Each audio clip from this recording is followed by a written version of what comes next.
what's up everyone, and welcome to my review for the Amazing Spider-Man, the long-awaited reboot of the Spider-Man movie series. And you know what, I could go on forever how I was really looking forward to this. Spider-Man's one of my favorite superheroes of all time, blah blah blah. But you know what, let's get straight into this review because I want to talk about this movie because I couldn't wait to see it. And I saw it.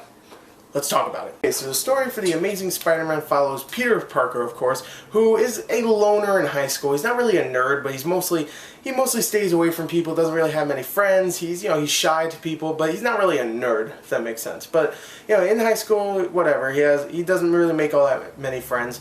And he lives with his uncle and his aunt. Of course, the reason why is because when he was a kid, his parents decided to ditch him. Not really ditch him like, oh, screw you, we don't want you anymore. More like ditch him to protect him in some way. I mean, you don't know what, because in the beginning of the film, it shows them pretty much leaving him as a little kid with his uncle and his aunt. But you don't know why, so he really wants to know why. And while he was going into the the basement of his aunt and uncle's house, he finds this bag that belonged to his dad, and he looked through it, and he finds a picture of another guy that used to work with him called Curt Connors, who was a scientist, and he decides, you know what, I'm going to go to this place called Oscorp where he works, and I'm going to go ask him about my dad. He goes there and he meets up with a girl that he really likes named Gwen Stacy, played by Emma Stone.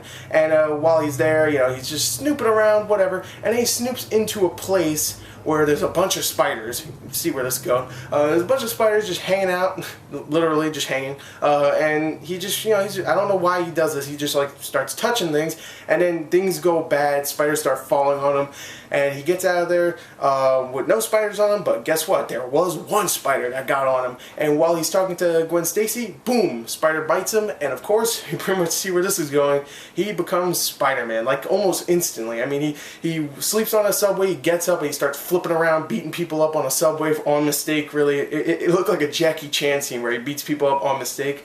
And that's really the story. I mean, that's where the story takes off, really. I mean, later on, of course, he meets up with this guy, Curt Connors, and if you saw the trailer, you know what happens. He injects himself with something that can regrow limbs because he lost one of his arms, and he turns into the Lizard, and now Spider-Man has to go and fight off the Lizard. So, there you go. There's a story. It's an origin story, and then it's the beat up bad guy story. So you've seen this in Spider-Man 1, except of course they switched some things around. This time his girlfriend is Gwen Stacy, not Mary Jane. Some little things are different, of course, like the villain, and some other things like Gwen Stacy's dad becomes a big part of the story later on. And really, that's the story, and I gotta admit, I really, really love the story here. Sure, it's not the most original story, it really isn't, and there are parts here and there that get on my nerves. Like, there'll be times where Peter Parker just slouches around and listens to music, but he's not listening to music, there's music going on in the background, he's like skateboarding or something, and parts like that I don't really like, but for the most part, the script is really well told. It's very funny, very witty at times. It's very emotional too, and the characters are just really likable, and mostly because of the acting. The acting is really damn good in this film. This time, Peter Parker is played by Andrew Garfield from The Social Network and a couple other movies, and he does a really great job in this film. First of all, he feels like a teenager, which I never thought Tobey Maguire felt like it, in my opinion. Here he does feel like one, and he has a lot of emotion, and he's very funny, he's very shy at times. He feels like a Peter Parker. He does. He feels like what I think Peter Parker should be. And he does a great job here. He really does. I really like him as Peter Parker / Spider-Man. I have Emma Stone in the film, who plays Gwen Stacy, and she does a really good job in this film. I really liked her. First of all, she's a much better love interest than freaking Mary Jane was in the first 3 movies, where I just did not like her. I really did not. I hated her, and I didn't like Kirsten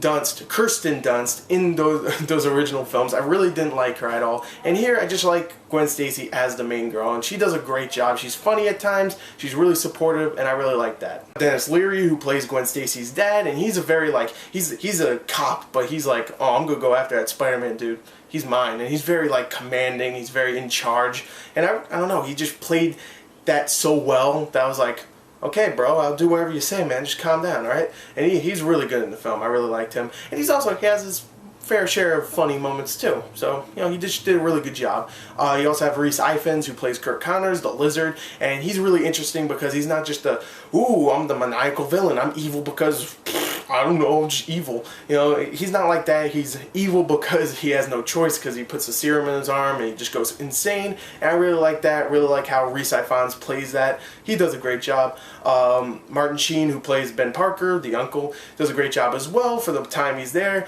It gets pretty emotional with his character too, I'll admit. And also Sally Fields as May Parker.